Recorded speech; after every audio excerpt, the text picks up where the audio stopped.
મહેસાણાના દર્દીના પગના ઓપરેશનની જગ્યાએ બાયપાસ કરવાનો આક્ષેપ એસએમએસ હોસ્પિટલ પર દર્દીના દીકરાએ આક્ષેપ લગાવ્યા. આક્ષેપને લઈને એસએમએસ હોસ્પિટલના સુપ્રિન્ટેન્ડન્ટ એમએમ પ્રભાકરનું નિવેદન સામે આવ્યું છે. આ 3 મહિના પહેલાની ઘટના છે. દર્દી વ્યસની હતા, તેમને ગેંગ્રીન થયું હતું.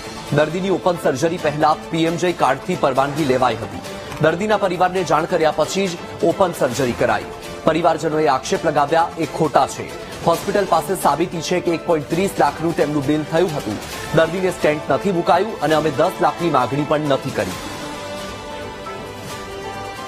તમારી જોડે કોઈ પણ કાર્ડ હોય, આયુષ્માન કાર્ડ હોય કે ક્રેડિટ કાર્ડ હોય, તમે કોઈ જાતના એમને પૈસા લઈ શકતા નથી. અને આ તો ઇન્સ્યોરન્સ કંપની જોડે તમે અપલોડ કરો, સરકાર માન્ય કરે, પછી ઇન્સ્યોરન્સ કંપની પૈસા આપતી હોય છે.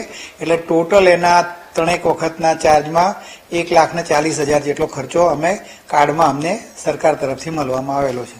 દર્દીને મેં આપને જણાવ્યું કે એક તો મોટી ઉંમરના હતા, ડાયાબિટીસ હતો, હાઇપરટેન્શન હતું, 25 વર્ષથી એક ક્રોનિક સ્મોકર હતા, 25 બીડી દરરોજની પીતા હતા, તમાકુ ખાતા હતા અને એ ગેંગ્રીન સાથે જ અમારે ત્યાં આવેલા. એટલે એવું નથી કે એને કોમોર્બિડ નહોતું ને પેલું હતું સિમ્પલ, પણ ગેંગ્રીન આવ્યા પછી જ અમે કરેલું. એવું નથી કે અમારી હોસ્પિટલમાં કોમ્પ્લિકેશન થયું ને મરી ગયું.